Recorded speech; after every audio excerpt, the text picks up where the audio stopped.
So that you're not yawning to death while we're doing this. Let me just, if I will, if I may, just recapitulate a little bit about what we talked about last time. Is it okay if I sit down? Yes. Yes, thank you.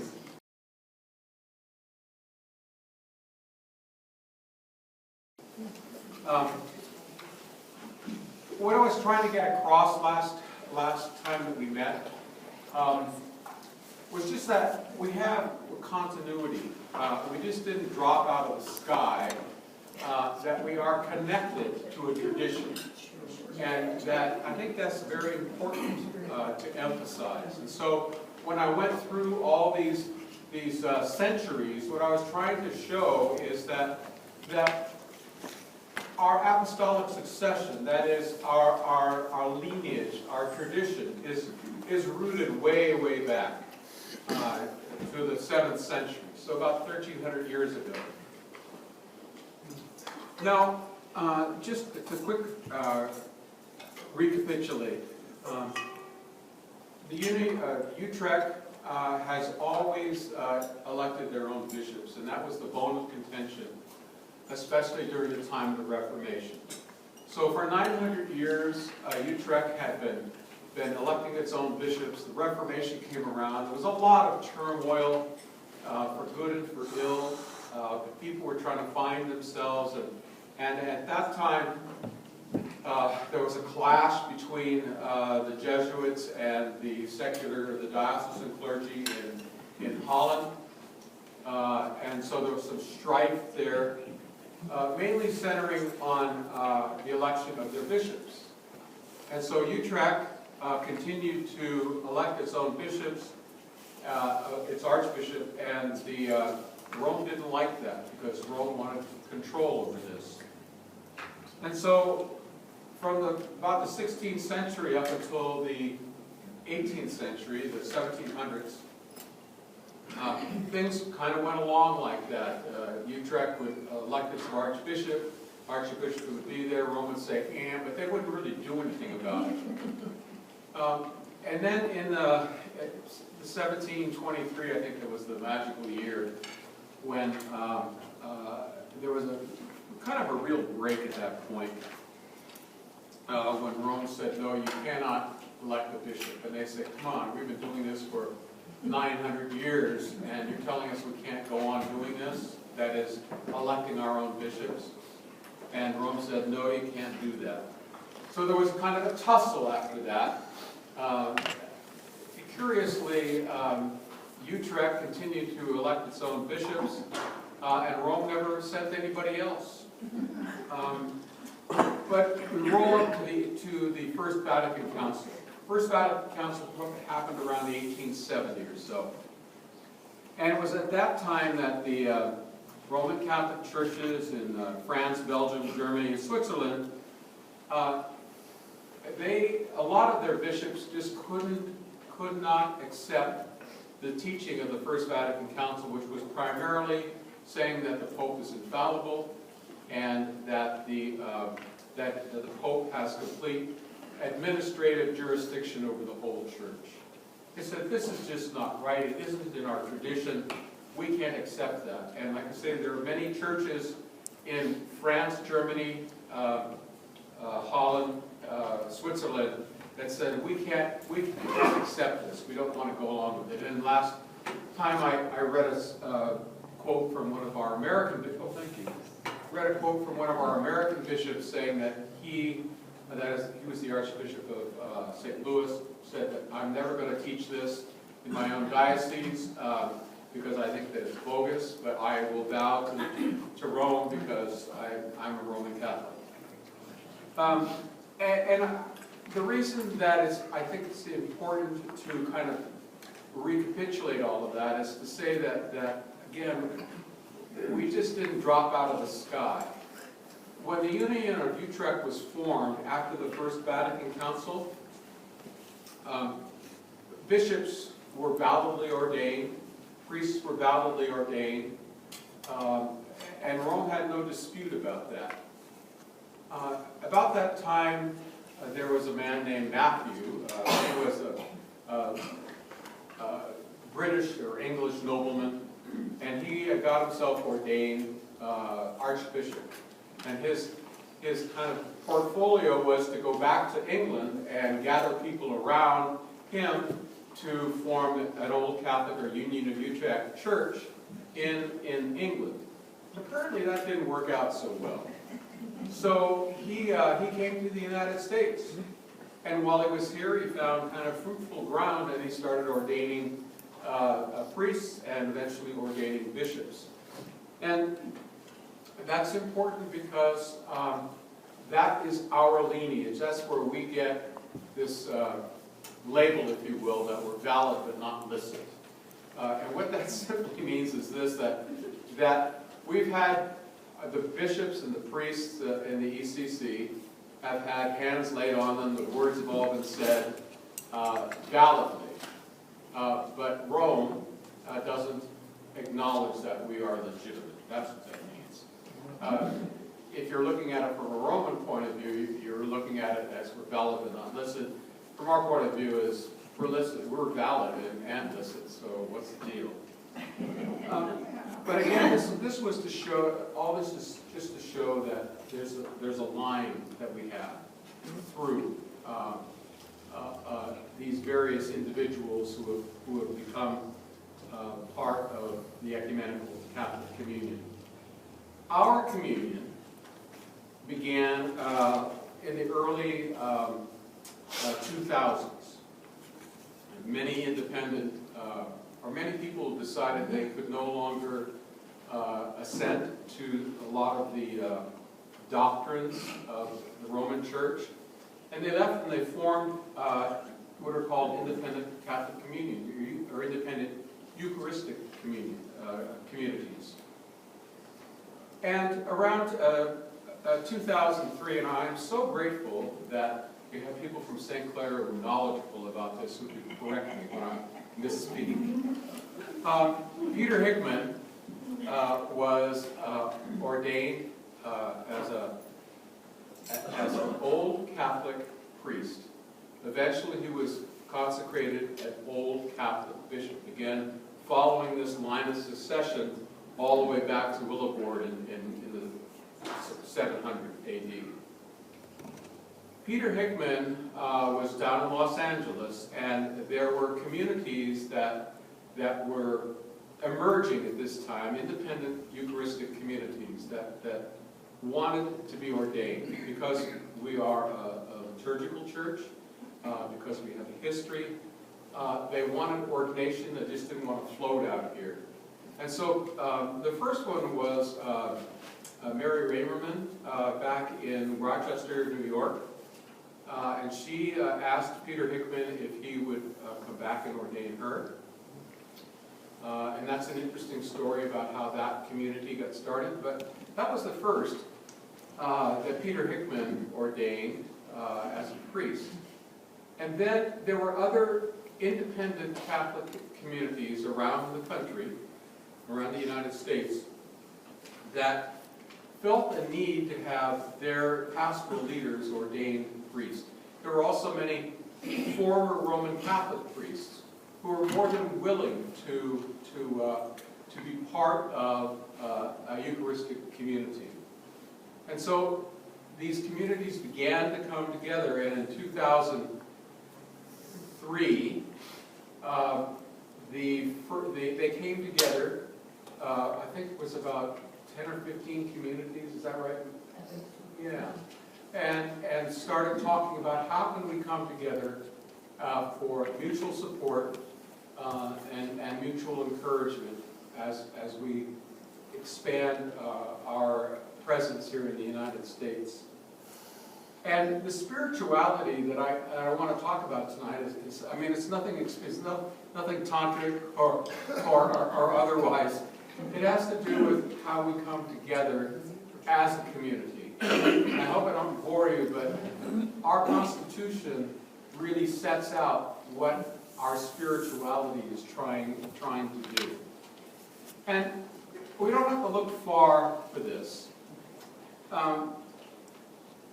I think I would speak correctly by saying that the Ecumenical Catholic Communion takes the Second Vatican Council very seriously and looks to the documents of Vatican II as kind of our framework. And there is a man named John O'Malley. I mentioned him last time. He is a Jesuit priest, may he rest in peace, who is considered one of the foremost historians of the Catholic Church in the United States and one of the foremost authorities on Vatican II.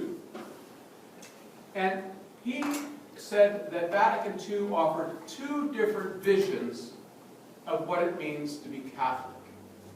And I'm just going to read a list, and then we'll be able to talk about it a little bit more. He says we're moving from commands to invitations, from laws to ideals, from definitive statements to embracing the mystery of who we are as Catholics and the mystery of Christ in our presence. We're moving from threats of, if anybody has studied church history and the history of the councils, they have a lot of statements and said, and like whoever disbelieves this, let them be anathema, let them be cast out, let them be gone. So moving from threats to coercion, moving from coercion to conscience. Conscience has been kind of suppressed for a long time. We kind of lost the idea that people are mature and can form their own conscience. And so for many decades, if not centuries, you formed your conscience in light of what the bishop said, and that was it. You didn't have to do any thinking on your own. You could just say yes and adopt that. So we're trying to get back to formation of conscience. From monologue to dialogue. Some of you might be aware that there is a movement right now within the Roman Church for a synod that will be held next year, I believe, or is it late this year? The synod is what we are about as Ecumenical Catholics, but Pope Francis has said that he wants to have a synod of the whole Roman Catholic Church, which moves from a monologue of bishops telling you what to do to a dialogue where we can exchange our ideas, exchange our experiences to try to come to a better sense of who we are. Moving from ruling to serving.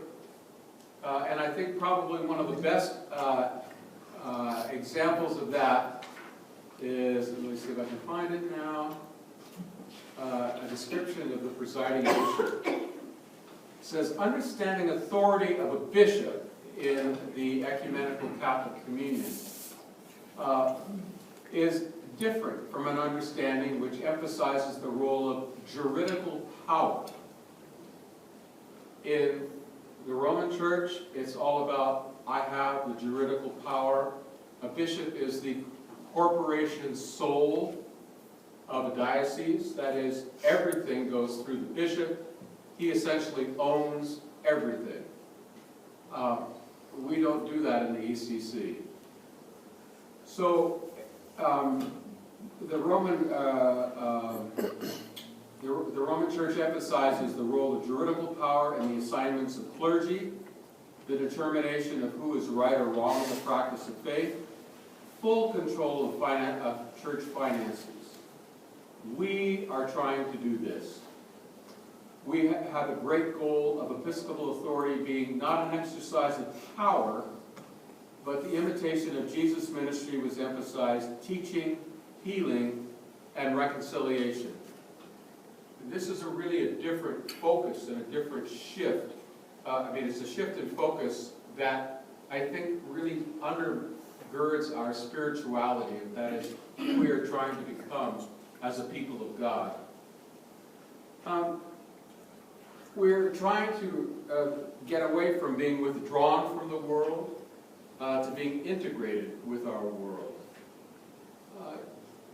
I grew up in an era where to be Catholic was pretty insular.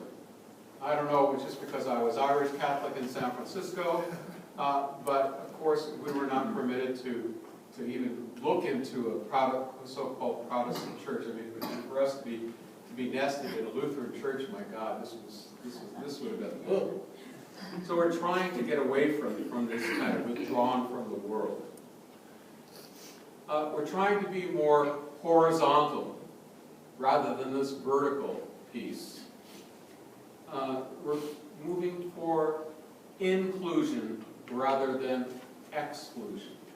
And I think Rosemary and Teresa are probably two very good examples of what this is about when we have women who are ordained as priests in our communities. And that is a huge difference. We're trying to get away from being hostile to promoting friendship, from rivalry to partnership, from suspicion to trust, from static to ongoing, to passive acceptance to active engagement. And that's the hard part. We can't just pray, and obey anymore. Part of the Ecumenical Catholic Communion really requires us to be engaged because, one, we're small, but two, that's what it means to be a Christian community. Now, we're not a religious community in the sense of we're all committed and we're all focused on one thing. No, we're freely associating together to share Eucharist, to share Word together. But clearly, we are trying to be much more integrated and active. To be passive in the Ecumenical Catholic Communion, I think, flies in the face of what we're about. If I read my history well, and I hope I do, the first churches were pretty active. People were engaged. They ate together. They shared Eucharist, shared Word, but they were active in this. As the church became this, empire, when it was blessed after the Edict of Milan, in the 3rd or 4th century, and the church became the state religion, embraced everybody. It kind of lost that fervor, that first fervor. And so, we've evolved 1,700 years later until what we have today.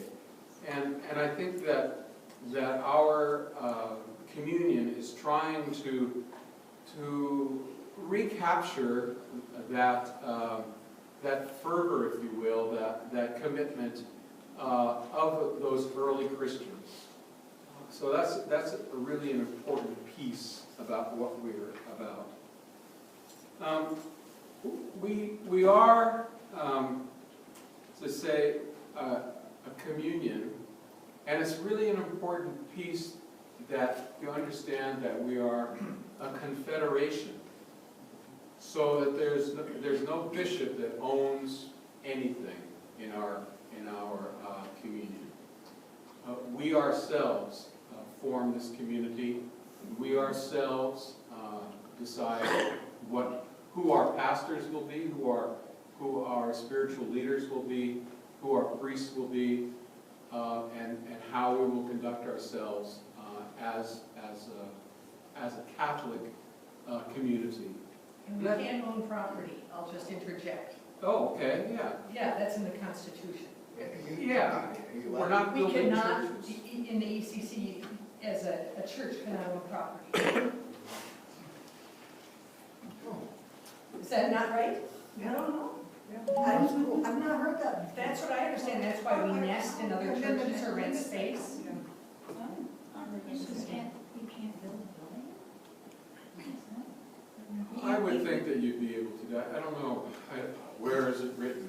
Yeah, sometimes you couldn't. Sorry, I've disrupted things. So you No. That's good. We're gonna go looking.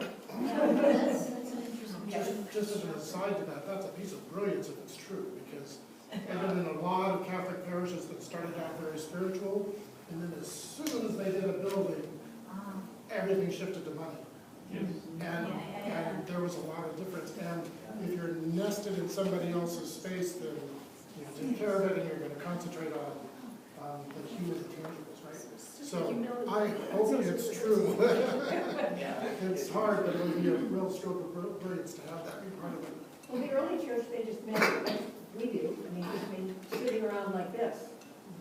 And they Right. talked, and they shared, and that's really what we're supposed to be doing, and getting out and helping people, Mhm. you know?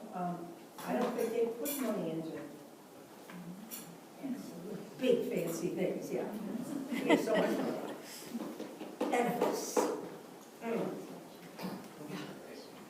If we ever got to a point where we had to, decide to build something, that would be, I don't know if that would be good or not, but we're a long way from that, and so we don't have to really worry about that. Been there, done that. Right. I've been there. I have been there Yeah. at least twice. All right. So, May I offer Yeah. a short addendum? sure. One of my favorite memories about the ECC was having a visit with Bishop Frank Krebs, one of my favorite people in the ECC. Incredible person. He and I got into a conversation about what leadership is. What's a good image for leadership?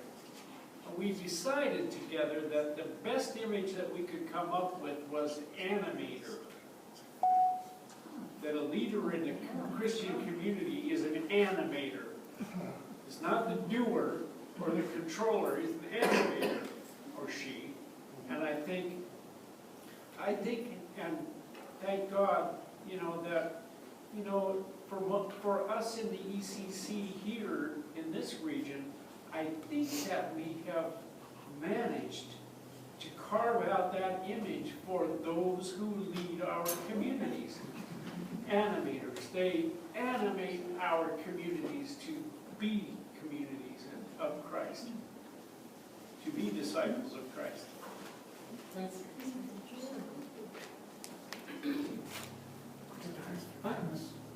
Anyone else?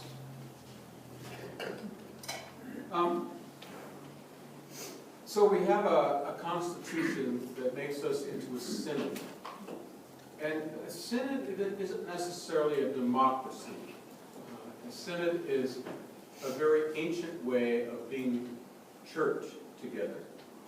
And it consists of bishops, it consists of pastors, and it consists of lay people. And each of us has a voice in what this communion is about.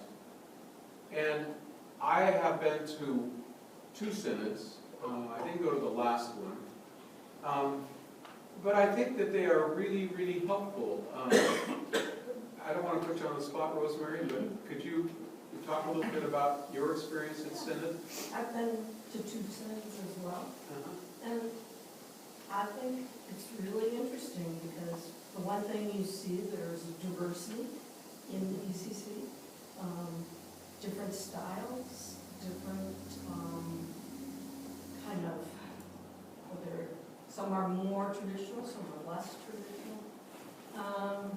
But it's a lot of conversation about where are we going and how do we want to get there, and who's going to lead us. And it's very dialogical, very engaged, and I think, we have representatives who are priests and deacons, and we have representatives who are lay people, and all of those voices are heard. And this is, you're not trying to figure out doctrine and that sort of thing, but you are trying to figure out how we can still be together in a way that does reflect this spirituality, if you will, of the Second Vatican Council. Because I think that the Second Vatican Council, for me personally, is a real milestone. And as you probably, within the Roman Church, of course, there's great controversy about this. And what the Second Vatican Council meant, etc. And I call firmly on the side of that it's a very progressive document, and that even though we are continue to be rooted in our tradition, we also have to open up to something new. I think the ECC is trying to be that something new. I want to diverge just a little bit, because I think this is an important piece, and this is something that I work off of, and I think that there are a number of, if not many, people in the ECC that also work off this, I don't want to call it an assumption, a conclusion. And it comes from this Franciscan theologian that I was quoting during my homily, Delio, who in my mind is one of the most brilliant theologians around today.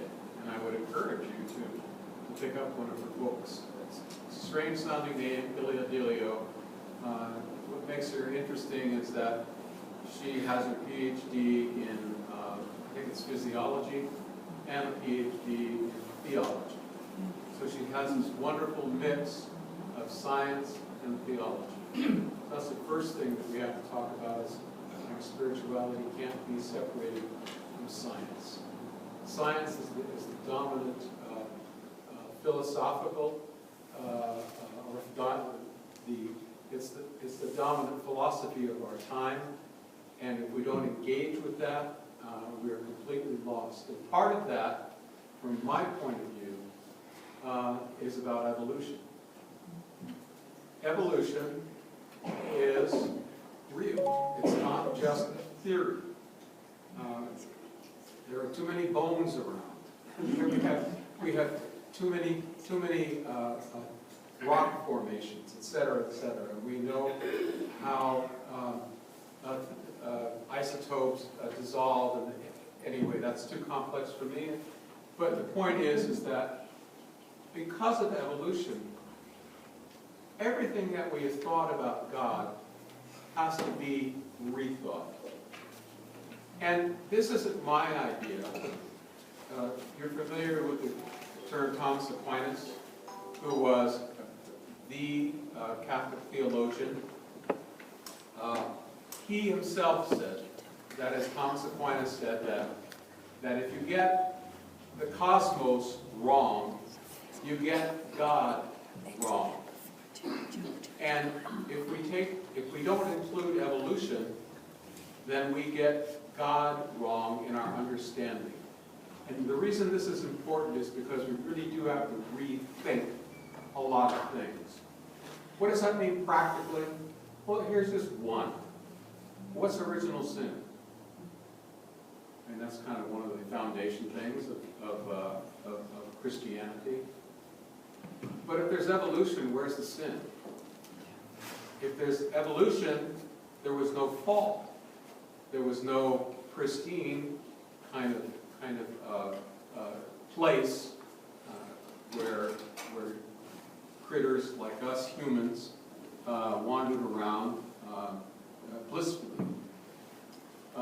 There was no fall. There's just a continual progression and evolution of our consciousness. Now, I don't want to go down that road right now, but that's just one of the things that is really important about being open to something that is new. And I think the Ecumenical Catholic Communion is trying to build itself on this.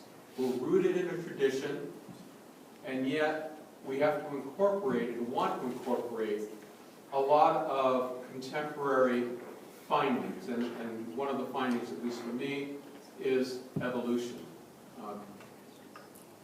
There are serious theologians that are way above my pay grade that have thought a lot about this, have written about it, and before I started reading them, I always thought theology was kind of boring. It was. I didn't really give much truck to it.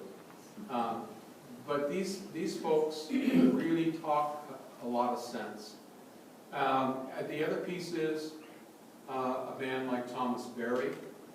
as you know, our spirituality in the Christian tradition is really human-centered. Really human-centered. We don't talk about the birds and the bees. We don't talk about the cosmos, even though, like for instance, the Psalms say, the heavens proclaim the glory of God, the firmament shows forth the work of God's hands. There are beautiful poems and psalms about creation, but that isn't what our focus is. Our focus has always been on Jesus, and our focus has always been on human beings. But when you start taking into account that we live on a planet, little marble ball floating in the cosmos, we're it. There's no plan B here, no matter how people want to go to Mars. This is it, and if we don't take care of it, we're go the way of the dinosaurs. That's really an important piece, and theologians have started to talk about that, to think about that. And so one small way, we as a liturgical Eucharistic community, we celebrate the season of creation once a year. And I think that that's trying to bring all of creation into our awareness and let us be mindful that we are all connected. There's an ecology here. Now, I know this might sound terribly leftist and progressive or socialist or whatever, but it's hard to come to any other conclusion, at least for me, that these things are very important. Evolution and the implications of that, and the fact that we're not separate from this universe, we are part of this universe. And it may seem obvious, but our liturgy up until 20 years ago never reflected that. You never heard homilies or studied about how we're connected to our planet. I mean, Skip, when you give a homily, you always are connected to the flora and fauna around us. And I so appreciate that, because you bring that to our awareness. And that is so important for us, because that has got to be part of our spirituality. And remember, I talked, and I said this, and I believe this wholeheartedly, spirituality is about what we do, not about what we say. People say, oh, I'm a very spiritual person. Oh, and I bet it was a chaplain for almost 40 years, and I listened to an awful lot of people tell me they don't have anything to do with church, especially guys. They find God fishing, or they find God out in the woods. And I asked them, well, how often do you let yourself do that? Well, it's been maybe a year or so. I go fishing a couple of times during the summer. And that's where you find God, and that's the staging for the whole year. I'm not saying you've got to come to church, but if you do find God in these places, come back and tell us about it. Be like Moses. He saw a burning bush, and he goes, oh, here. But that's really an important piece, I think. And our spirituality has got to be what we do. And like, I'll pick on you again, Skip. When you bring that back, your story about, what was it, the deer, the elk, the babies, and the mothers standing around, that image still is in my head. And I think it's a beautiful image of community. The current issue of National Geographic has a beautiful piece in there about elephants. They are really smart critters. Oh, and we don't, only humans have compassion? No. But we're just beginning to appreciate that and see how absolutely wonderful this is. Oh, DNA comes along? We're not that different. What do we got, 99%? It's the same as a chimp. A few little tweaks here and there. They could be sitting here, not me. But these are the kinds of things that I think try to enliven us and bring us together, and we try to grapple with as a community. And we have the freedom and the responsibility to do that. And I say responsibility because we are Catholics. We're not Roman Catholics, we're Ecumenical Catholics. And rooted in that Catholic tradition, we now have the freedom to talk about these things.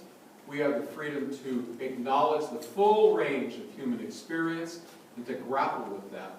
And to let the full range of human experience have their voice.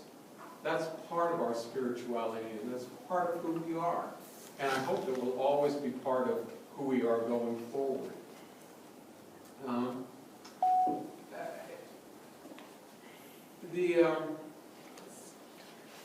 It's getting on here, and I want to leave room for questions or comments. But as I said, the Ecumenical Catholic Communion is made up of 40 communities. There's about 5,500 of us out of 318 million people in the United States. We're very small. 5,500 members, about 90 clergy, men and women, all professing one baptism and one faith.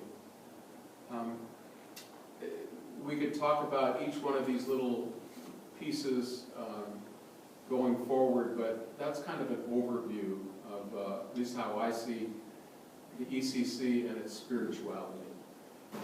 So, yeah. I have a question about the emphasis on inclusion. I'm wondering, knowing that there's some Dutch roots and my parents came from Holland and all, very white European. I'm wondering if it's having any kind of pull in for other ethnic. What is the meaning of diversity and inclusion for the church? Well, I think theoretically we are inclusive. North Idaho is tricky. Totally, I can see that. But in Southern California, there are churches in the ECC that are predominantly Hispanic. I was wondering. Yeah. Yeah, but that's just based on geography. Right. Yeah. We would certainly be welcoming of. I think what we would find here in the Northwest, which, by the way, that the Northwest is the most unchurched section of the country. You do know that. So we are. We vie with Oregon each year for the most unchurched state in the union. What does that mean, unchurched? It means that people that don't affiliate with any church. They don't affiliate with any church. Here it goes. Oh, We morning, not enough Oregon and memory. us go back and forth. Yeah. By us, you mean Washington, right? Yes. Yeah. Oh, I'm sorry.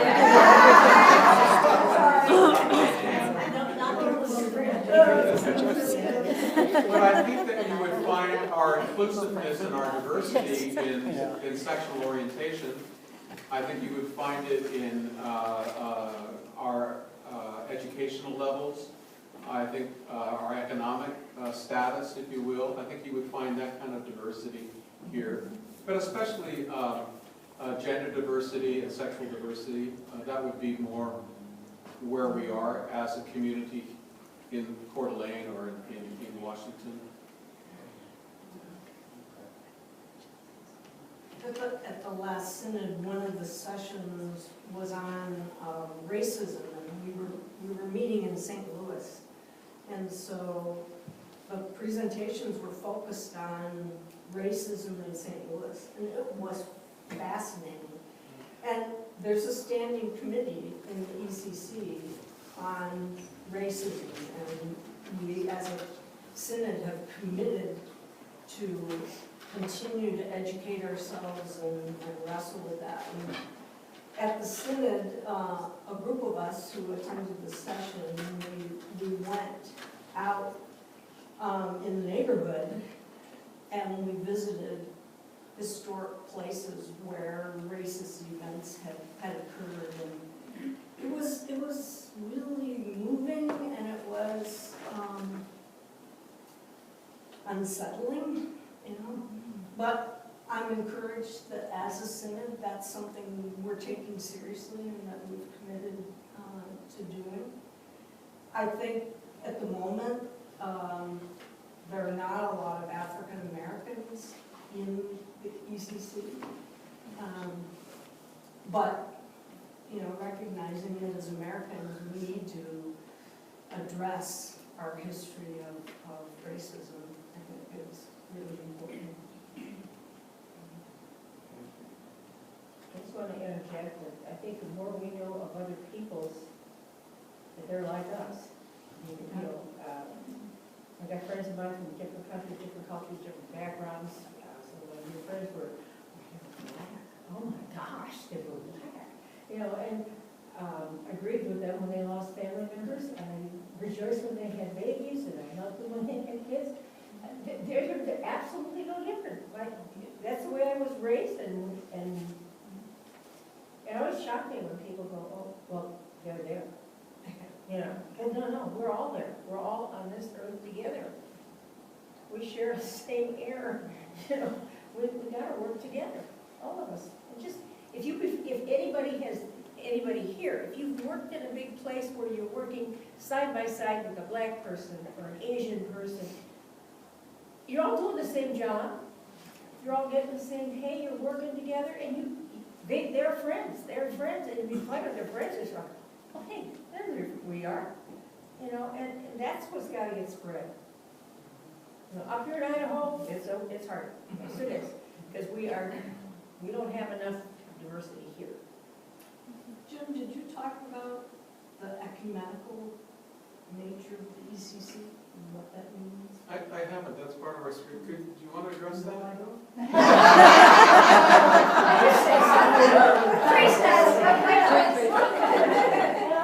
I can say something, and I can't speak for every community in the ECC, but I can speak for our community in that I meet with a variety of pastors every week to study scripture. It includes Episcopal, Lutheran, Methodist, Presbyterian, those right now.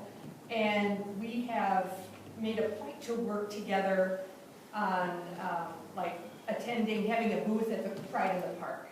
That we went and we wanted to be with these other churches, so we would be seen as a coalition together. Right?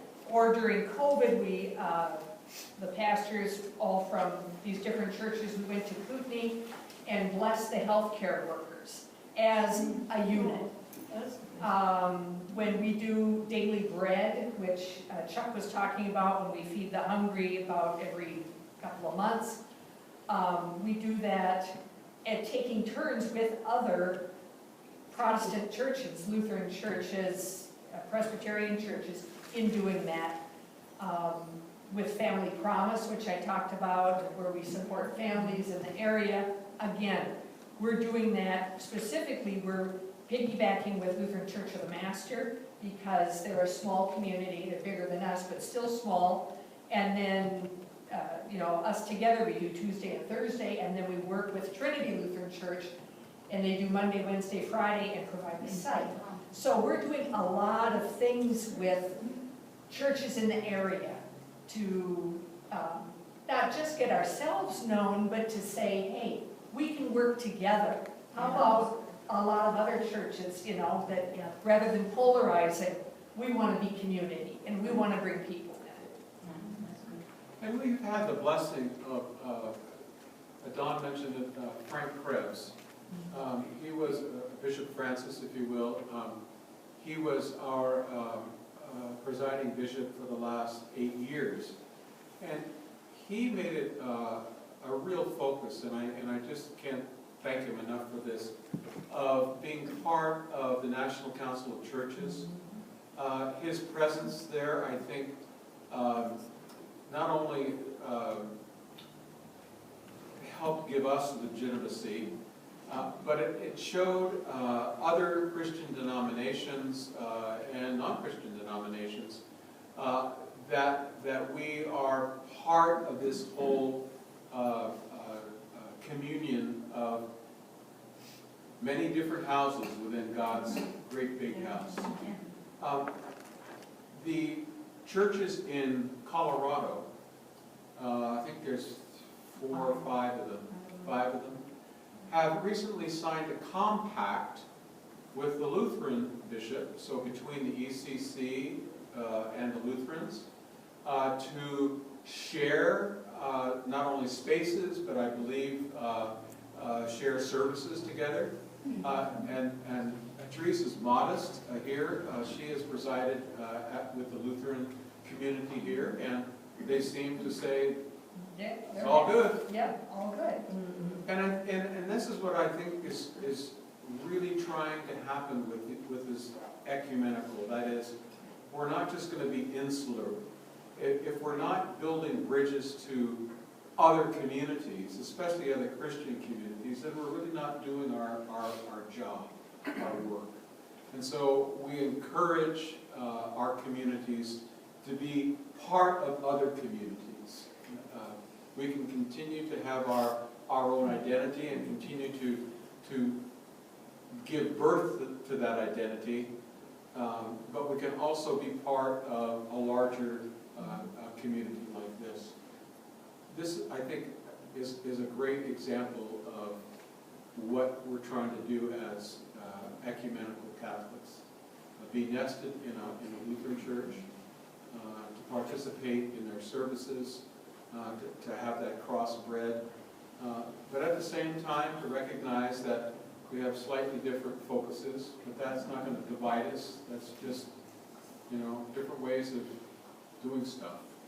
Oh, and I forgot to mention that we shared Holy Week services with Lutheran Church of the Master. They always have a Seder, and this is our 2nd year participating with them in the Seder on Thursday night, and then people from our community strip the altar after the Seder as a part of a reverent service. And then Friday, we had the 7 last words of Christ, which also was a communal event with them. But then on Easter, they had Easter Sunday services and we had Easter Vigil. So, we share, but we still keep our own identity and do our own thing.